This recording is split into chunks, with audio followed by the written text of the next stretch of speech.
ரொம்ப கம்மியான ஒரு டிடிசி ஒரு ரெரா அப்ரூவல் கொண்ட இடம் தான் இந்த இடம். இந்த இடத்துல பார்த்தீங்கன்னா, நீங்க ஒரு இன்வெஸ்ட்மெண்ட்டா பார்க்கலாம். எப்படின்னு பார்த்தீங்கன்னா, நம்ம வந்து பழைய காலத்துல எடுத்து போனா ஒரு 25 வருஷம், 20 வருஷம் முன்னால பார்த்தீங்கன்னா, ஈசிஆர் எப்படி இருந்துச்சோ, அதே தான் சார் இங்கேயும் இதுவும் ஆகப்போகுது. என்ன காரணம்னா, இங்கேருந்து 10 கிலோமீட்டர் பழவேற்காடு பீச் இருக்கு, போட்டிங் இருக்கு.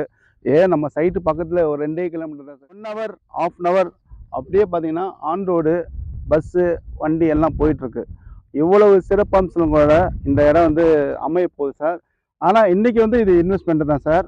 உங்க பசங்களுக்கு, உங்களுக்கு ஒரு இன்வெஸ்ட்மெண்ட் ஒரு நல்ல ஒரு குரோத் வேணும், வளர்ச்சி வேணும்னா, இந்த இடத்துல நீங்க இன்வெஸ்ட் பண்ணுங்க. சரிங்க சார். Okay sir. இந்த இடம் நீங்க ஏன் வாங்கணும்? அதையும் நான் சொல்லிடுறேன். இப்ப என்னன்னா, இப்ப நம்ம பொன்னேரி மகேந்திரா சிட்டி பண்ணிட்டு இருக்காங்க. பொன்னேரி மகேந்திரா சிட்டின்னு பார்த்தீங்கன்னா, செங்கல்பட்டுல எப்படி ஒரு மகேந்திரா சிட்டி இருக்கோ, அதே போல தான் இங்க பொன்னேரியில அதை விட 3 மடங்கு 1000 ஏக்கர் நியர்பை கொண்டு வர்றாங்க.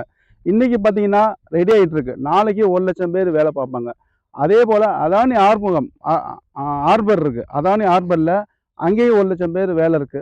இதை இதையும் நீங்க தவிர்த்து வேலைக்கு போறீங்க, கம்பெனிக்கு வர்றீங்க, போறீங்க, வீடு கட்டுறீங்கன்னா, இங்க பேக் சைடுல பார்த்தீங்கன்னா ஒரு 10 கிலோமீட்டர்ல வந்து பழையற்காடு சுற்றுலாத்தலம் வரப்போகுது. இது வந்து ஏறக்குறைய வந்து நம்ம ஈசிஆர் டைப்ல தாங்க. இதெல்லாம் விட இன்னும் நம்ம கும்மிடிப்பூண்டி பார்த்தீங்கன்னா, இன்னும் ரொம்ப அருமையான ஹைலைட்டா டெவலப் பண்ணிட்டு வராங்க. இவ்வளோ அம்சங்களோட ஒரு இன்வெஸ்ட்மெண்ட்டுக்கு வேணும். நீங்க பார்க்குறீங்கன்னா, இந்த இடத்த வந்து நீங்க தாராளமா பார்த்துட்டு இன்வெஸ்ட்மெண்ட் பண்ணுங்க.